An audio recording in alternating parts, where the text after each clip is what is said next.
It was a cold, foggy evening in the quiet town of Ravenswood. The streets were nearly empty, and the only sound was the distant ticking of the old clock tower.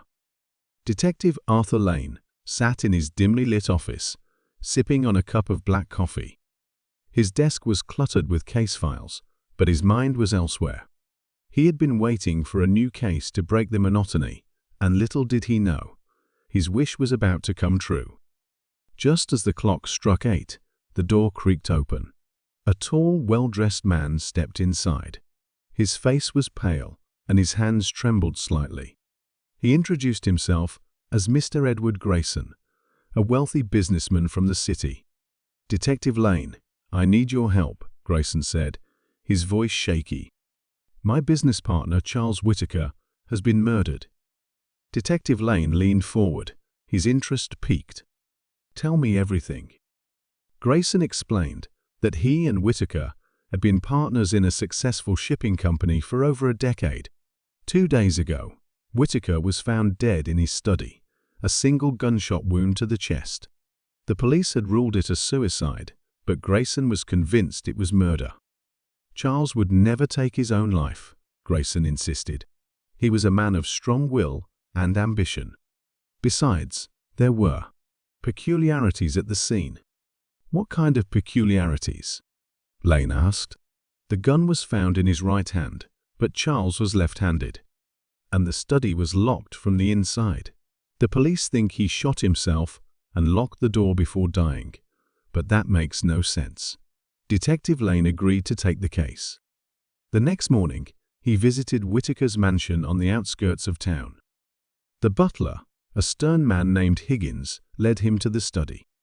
The room was exactly as it had been found, a large oak desk, shelves filled with books, and a Persian rug on the floor.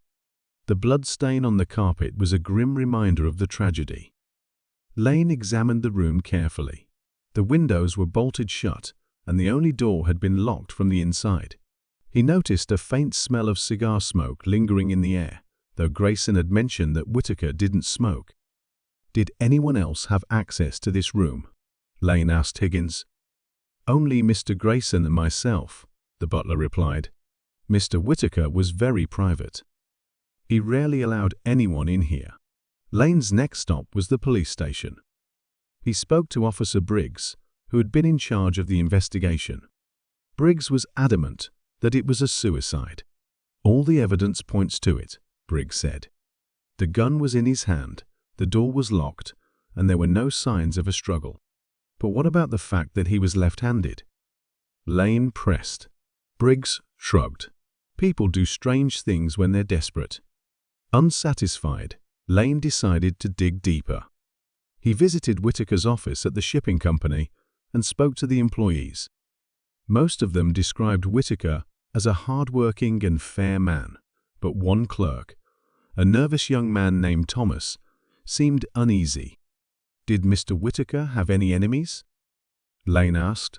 Thomas hesitated. "Not that I know of, but there was some tension between him and Mr. Grayson lately." "What kind of tension?" "I overheard them arguing a few weeks ago. Something about money going missing from the company accounts."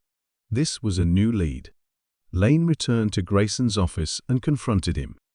"Is it true that you and Whitaker were arguing about missing money?"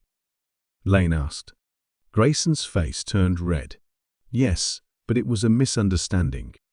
Charles thought I was embezzling funds, but I wasn't. We cleared it up." "Did anyone else know about this?" "Only our accountant, Mr. Harris." Lane decided to pay a visit to Mr. Harris. The accountant was a frail man with thick glasses. He confirmed that there had been discrepancies in the accounts, but he couldn't determine who was responsible. "Did you notice anything unusual about Mr. Whitaker before his death?" Lane asked. Harris thought for a moment. "Now that you mention it, he did seem worried in the days leading up to his death. He kept muttering something about a silent partner." "A silent partner?" "Yes. I assumed he was talking about a business partner, but I'm not sure." Lane's mind raced.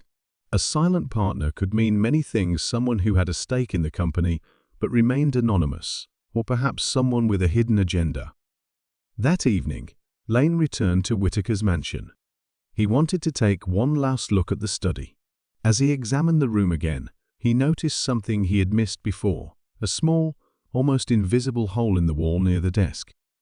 Using a pocket knife, he pried open the panel and found a hidden compartment. Inside was a stack of documents and a key.